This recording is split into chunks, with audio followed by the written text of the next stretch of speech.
Julian Simon یہ بھی سمجھتا تھا کہ جو ہیومنز ہیں on net balance they are builders of resources and not the destroyer of resources.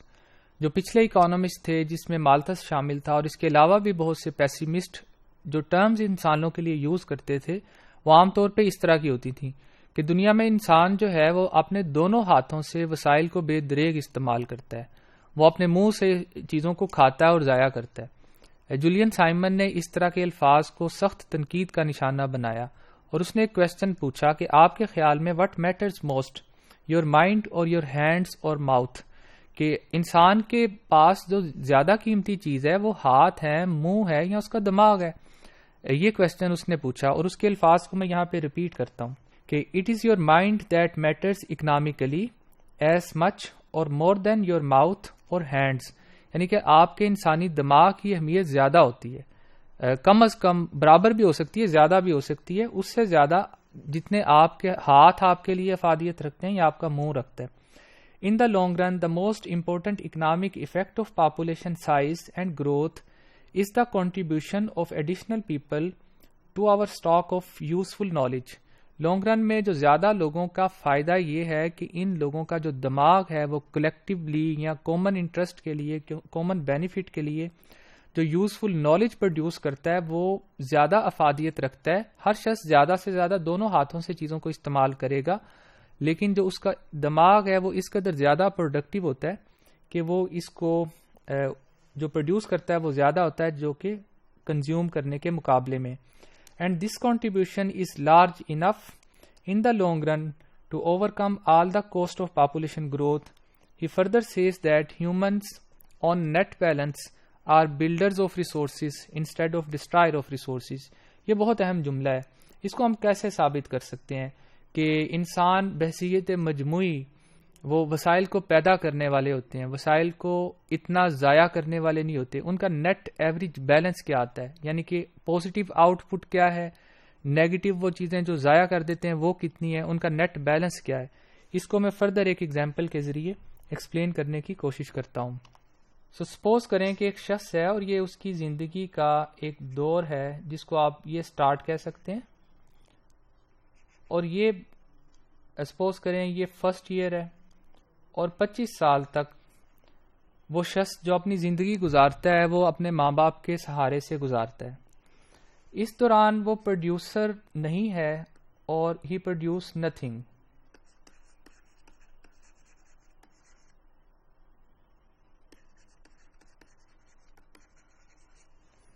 اور وہ جو کچھ کر رہا ہے وہ کنزیوم کر رہا ہے. 25 سال کی عمر میں سپوز کریں کہ وہ کام سٹارٹ کرتا ہے اور 60 سال کی عمر تک وہ کام کرتا ہے. اس دوران وہ جو پروڈیوس کر رہا ہے وہ اتنا پروڈیوس کر رہا ہے کہ وہ خود بھی کنزیوم کر رہا ہے. اب اس سارے پیریڈ کے دوران وہ پروڈیوسر بھی ہے اور وہ کنزیومر بھی ہے.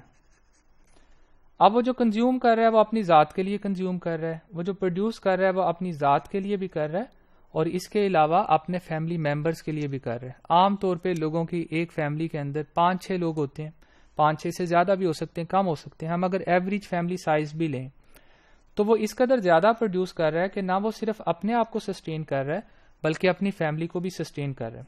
60 سال کی عمر میں وہ کام چھوڑ دیتا ہے اور 70 سال کی عمر میں جو اس نے کمایا تھا وہ اس کو یوز کر رہا ہے. یہ سپوز کریں کہ اس کی لائف ٹوٹل 70 ایئر ہی ہے.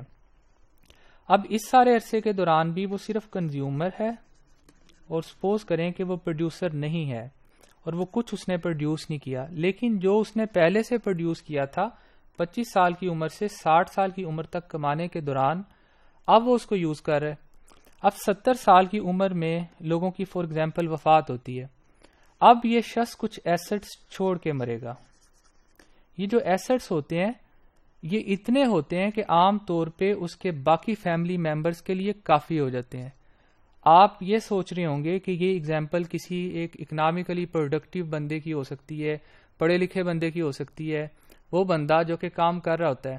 آپ اس ایگزامپل کو ایک ان پڑھ بندے کے اوپر اپلائی کریں، ایک ایسے بندے کے اوپر اپلائی کریں جو کہ ایک مزدور ہے، بہت کم کماتا ہے. یہ اس کی زندگی کے لیے بھی بالکل درست ہے. وہ بھی پیدا ہوتا ہے 25 سال تک تقریباً اپنے ماں باپ کے سہارے چلتا ہے، کچھ عرصہ وہ کماتا رہتا ہے، اس کی بھی کوئی نہ کوئی فیملی ہوتی ہے، چاہے وہ امیر آدمی ہو یا غریب آدمی ہو، ہر بندہ 25 30 35 سال کے بعد تو اپنی فیملی کو سسٹین کر ہی رہا ہوتا ہے۔ اور آپ نے کبھی غور کیا ہے کہ جب وہ بندہ مرتا ہے، چاہے وہ امیر ہو یا غریب ہو، ہر کسی کی وراثت تقسیم ہوتی ہے، اور وراثت بعض دفعہ اتنی زیادہ ہوتی ہے کہ اس جیسے کئی لوگوں کو اپنے آنے والے کئی سالوں کے لیے جائیداد کا ایک بہت بڑا حصہ دے کے جاتی ہے۔ اس ایگزامپل کو آپ ایک اور طریقے سے غور کریں، آپ یہ کہہ سکتے ہیں کہ ٹھیک ہے جی، یہ مردوں کے لیے یہ بات درست ہے جو کہ اکنامکلی ایکٹیو ہوتے ہیں، جو کہ کام کرتے ہیں، یہ بات عورتوں کے لیے بھی درست ہے۔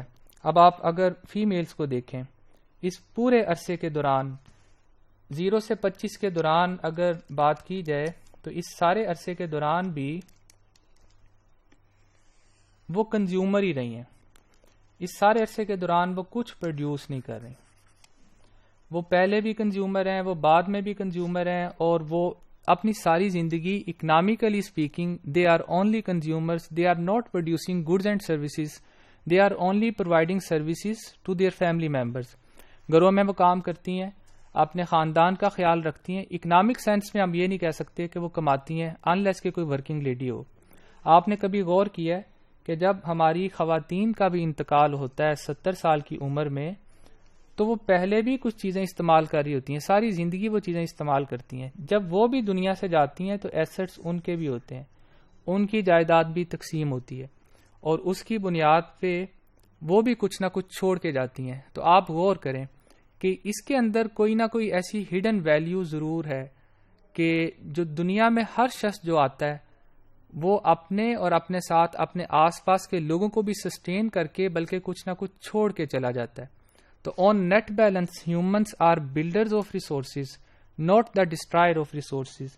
انسان کے سوچنے کا انداز ہے کہ وہ ان کو کیسے دیکھے گا۔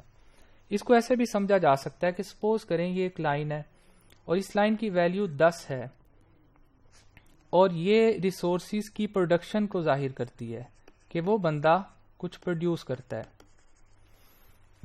اور یہ ایک لائن ہے جو کہ جس کی ویلیو 15 ہے اور یہ ڈسٹرکشن کو ظاہر کرتی ہے۔ وہ چیزیں جو دونوں ہاتھوں سے اور منہ سے، جو کہ بقول بہت سے اکانومسٹ کے، یہ بندہ اتنے وسائل ضائع کرتا ہے، اتنے وسائل بناتا ہے۔ اگر زیادہ تر لوگوں کا بیہیویئر یہی ہو تو اس ایک بندے کی وجہ سے جو دنیا میں وسائل کی کمی ہوگی وہ 5 ہوگی، -5، یعنی کہ اس نے 10 چیزیں بنائی، 15 چیزیں ضائع کی، 5 چیزوں کا نقصان اس نے کیا۔ لیکن پوری دنیا میں جب سے دنیا بنی ہے وسائل تو پہلے سے بڑھتے جا رہے ہیں۔ یہ وسائل کے بڑھنے کی وجہ یہ ہے کہ ہیومنز کی جو پروڈکشن ہے وہ 10 نہیں ہے، وہ اس سے بہت زیادہ ہے جو کہ وہ ڈسٹرائے کرتے ہیں، جو کہ وہ یوز کرتے ہیں۔ اسی کی بنیاد پہ ہم یہ دیکھتے ہیں کہ every coming generation is having more resources as compared to past generations. So we can prove that humans in general are builders of resources and not the destroyer of resources.